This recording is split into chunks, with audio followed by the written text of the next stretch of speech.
Oh, hi there. You just caught me digging a hole. I'll just put my spade down for a minute.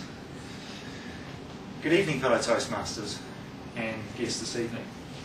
Tonight I'm going to address you all on the topic of digging holes. I'm sure there are some of you out here that thought I was going to be clever with that topic, but I'm here to tell you that I'm not. I'm going to talk literally about digging holes for a minute. And why would I do that, you ask?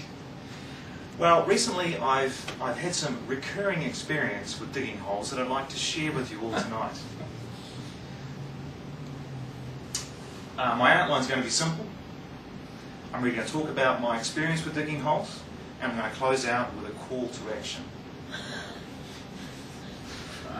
So, what am I talking about? Well, first of all, I'll need to give my speech a little bit of context, so I'm going to have to take you back about 4 years.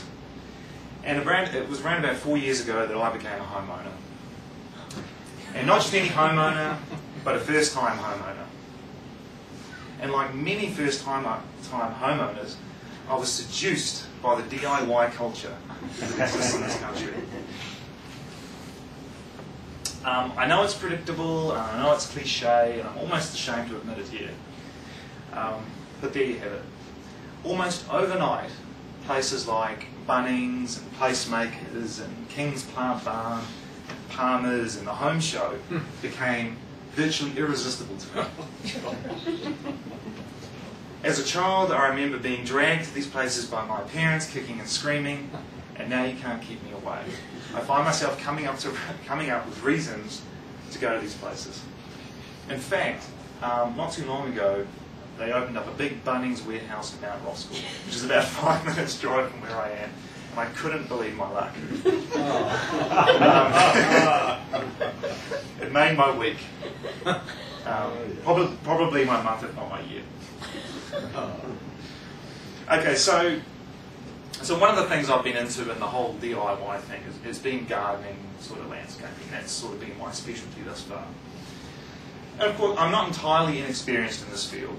When I was at university, I used to do a lot of this sort of work, this labouring kind of work, mainly because nobody else wanted to do it, so there was always plenty of work around. So I guess I've always had some sort of an interest in it. But since I've had something to work on as my own, I guess, I've had this sort of passion awakened within me that's been sort of sleeping inside. So we had this house, and it had a bit of a garden. It was in a bit of a state of disrepair, but there was nothing really wrong with it. And to be honest, I'm not one of these property visionaries. I didn't buy the place thinking that I was going to add all sorts of indoor-outdoor flow and improve the property in all sorts of ways. We just wanted a house, pretty much. So that being the case, I started to tinker a little bit, and I started out slow. So in the garden, I'd snip a few things, and I'd dig a few things out, and I'd put some new plants in. We also had a rather large water feature that was attached to that with a sledgehammer, which is always fun.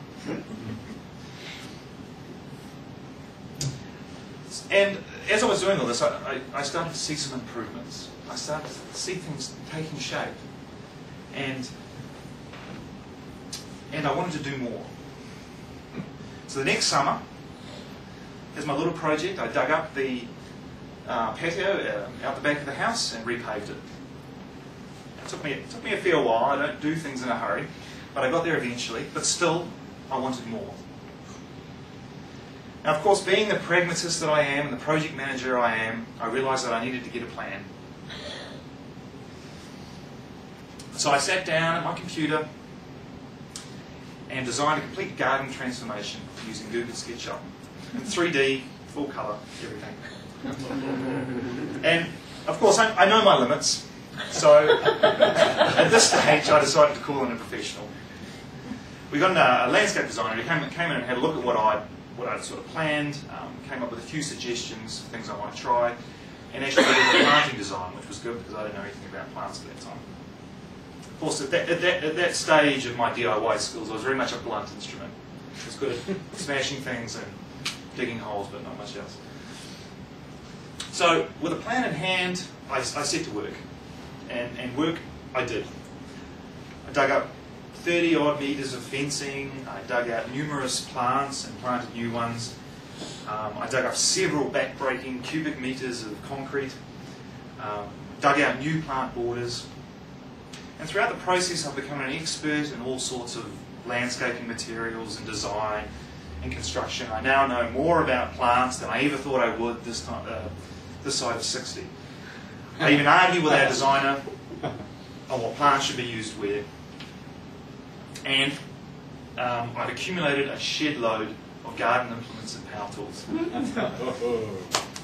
It all sounds like hard work, and it was, and continues to be. I'm still, plugging along, and there's still bits of the plan to put in place. But I've enjoyed every minute of it, and that's my message to you tonight. But what's so great about it, you ask? Well, let me summarise it for you. It's good exercise. Getting out there, digging holes. And we all know we need more of that. Fresh air, I don't know about you guys, but I sit inside a air-conditioned office all week. It's great to get outside and have some fresh air. But probably the biggest thing for me is a sense of achievement. I like to see something transform before me by the work of my own hands. And it's fun as well. But I'm sure some people would disagree. Now, I know not everybody has a garden, but of course you could always try working in your friends' gardens, your parents', even a couple of containers or, pots out the back. So my call to action for you tonight is this, and I know I may be preaching to the converted to a number of you here, but for those of you who don't know what it's like to feel the soil between your fingers, I urge you to get out there and dig a hole.